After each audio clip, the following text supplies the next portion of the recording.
Okay, so Unit 4 is on deductions and income taxation. This is very important and may require a fair bit of explanation, so please pay very careful attention. John's yearly salary is 66,900.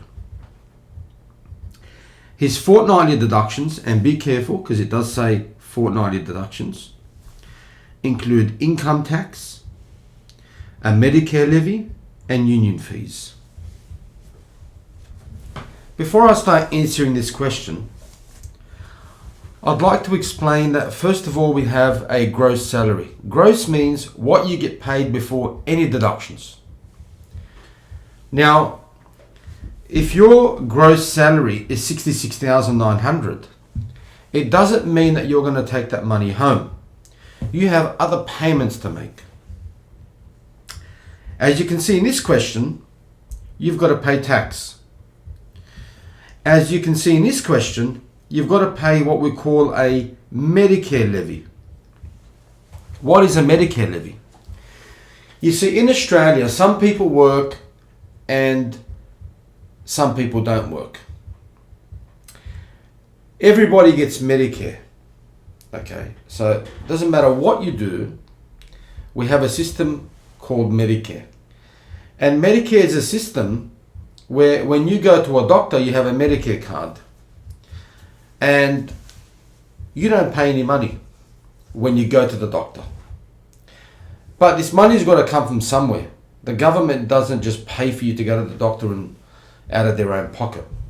So what happens is, people that earn over a certain amount of money get money taken out of their salary, and then that money pays for everybody to go to the doctor. Okay? So you can see this person here has had to pay $52 out of his pay, and if a lot of people do that earn a lot of money, then that ends up paying for the whole system.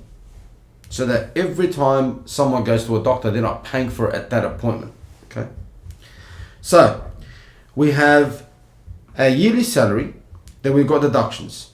What are our deductions? We've got a tax deduction, we've got a Medicare levy, okay, and some people are part of a union, and that's another deduction as well. Calculate his fortnightly take-home pay. So what we do, 66,900 is the yearly pay. You can divide it by 52 to get the weekly pay and then double it to get the fortnightly pay. Or you can just divide by 26. Okay?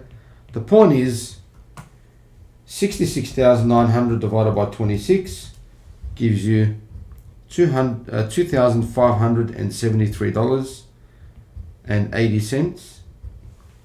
And 8 cents per fortnight. Now we're going to subtract his $870 tax, his Medicare levy, and his union fees. Then that'll tell you what he takes home.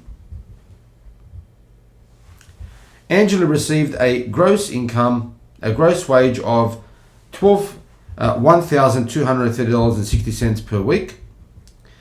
Then she has to deduct certain things. Let's have a look. She has to deduct the tax, which is 33% of her wage. She has to deduct health insurance, which is $35.40 per week. She has to deduct superannuation. Superannuation sometimes can be a percentage, but in this case they've said 31 units at $2.75 per unit. So let's go ahead and calculate the deductions. The first one is tax, which is 33% of the weekly wage. The next one is health insurance, which is just $35.40. And the next one is superannuation, which is 31 units at $2.75 per unit. Okay, so let's calculate those. 33 divided by 100 times 1230.60. So our tax is $406.10. Our health insurance is just $35.40, and our superannuation is 31 times $2.75 is $85.25. So you add these up and subtract them from the her gross weekly wage, which is this here, and that'll tell you the take-home pay. Okay. Next one, tax table. Okay. So in Australia, we have pay-as-you-go tax. Let me write that down. Pay-as-you-go. Pay-as-you-go. In other words, the more money you make, the more tax that you pay. Okay? So let's have a look at this table. If you earn up to $18,000, $18,200, you don't pay any tax at all. Okay? So if you earned $18,000, no tax. If you earned $18,200, you still don't pay any tax. Okay? Anything over 18,200, so anything over this amount, in other words, anything between $18,201 and $37,000, what you pay is 19 cents for every dollar over 18,200. For example, let me show you how this works. Let's say you earned $18,201. That means that you are $1 over the 18,200. Now, if you're $1 over the 18,200, remember you pay 19 cents for every dollar over that amount. So since you're $1 over that amount, you pay 19 cents. Okay. If you're $2 over that amount, you pay 19 cents times 2. If you're $3 over that amount, you pay 19 cents times 3. If you're $4 over that amount, you pay 19 cents times 4, and so on and so on. Okay? Now, as you earn more money, for example, when you come now to this bracket, you pay $3,572, so you pay this fixed amount, plus you pay 32.5 cents for every dollar over 37,000. So let's say you earned $38,000. I'm just giving you examples. Okay, let's say that's your pay. Your tax is going to be $3,572 plus 32.5 cents times. Now, how much are you earning over the 37,000? 1,000. Okay. So it's going to be $3,572 plus. Now, be careful here. You're going to have to turn this into dollars, which is going to be divided by 100, 0.325 times 1,000. and that's going to tell you 0.325 times 1,000 plus 3572. Your tax is going to be $3,897.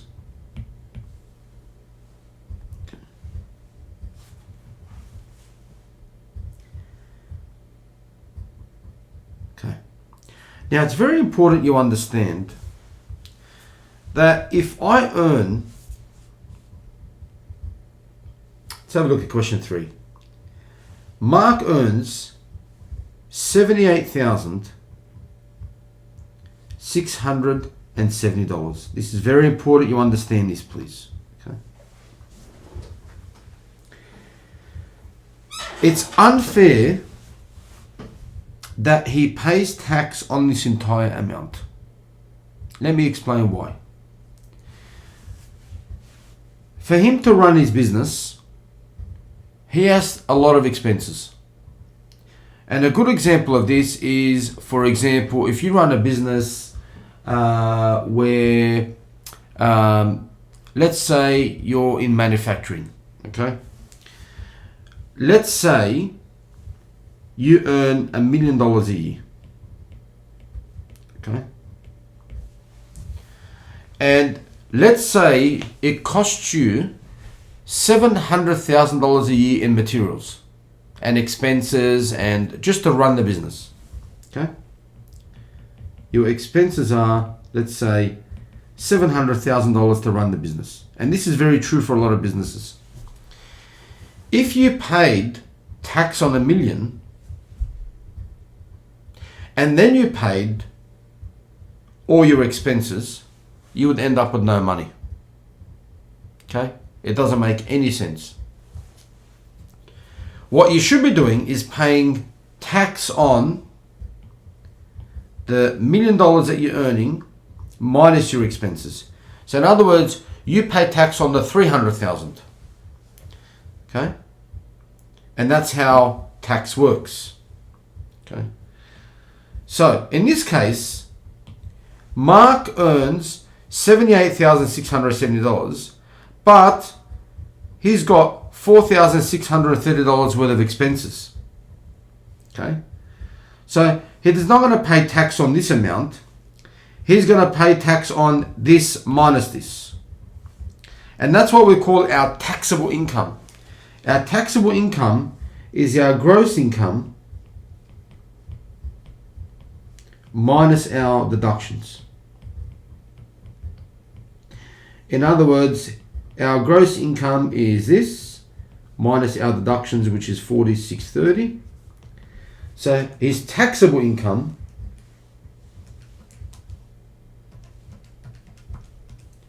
is $74,040. Now, calculate the amount of tax due. So let's go now to the table and find out which category he belongs in.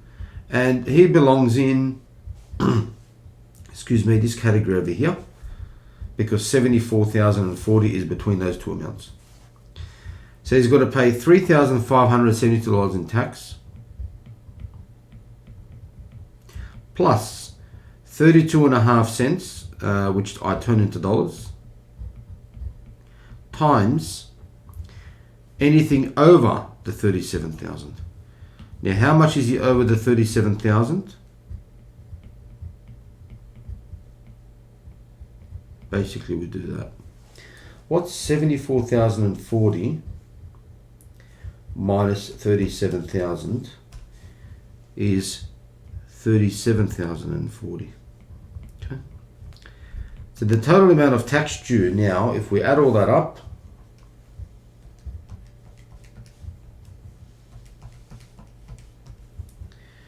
is $15,610.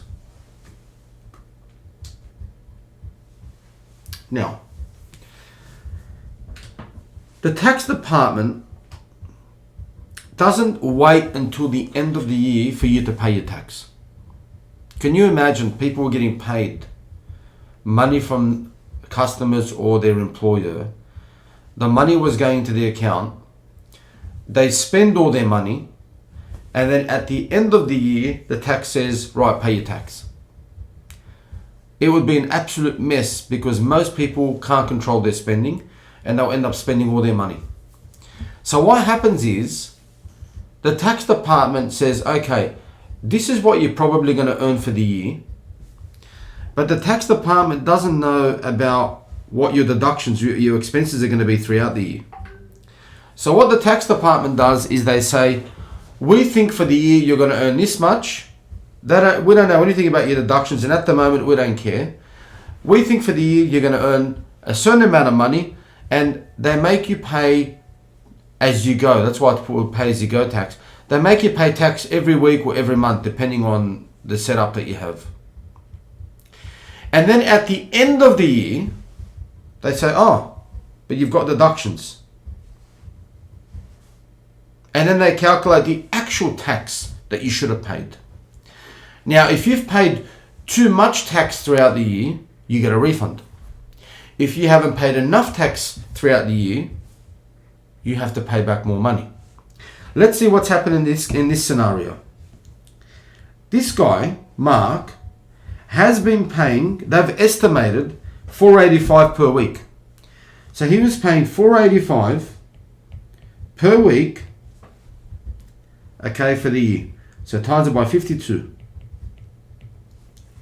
So 485 times 52, he paid $25,220.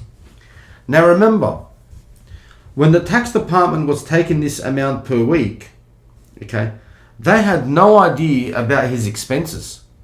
You're not going to go to the tax department every month and say, these were my expenses, these were my expenses, these were my expenses. No.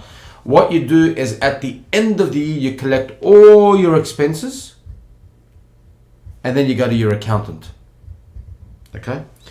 So in this case, what's happened, he's paid $25,220 in regular payments. That's what that amounted to. That's the total amount.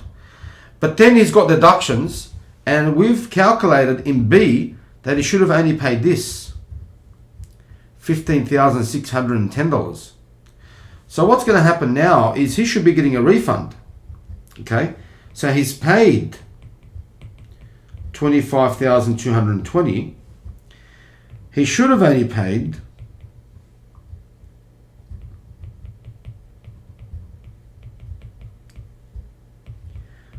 $15,610. So he's going to get a refund of this amount minus this amount.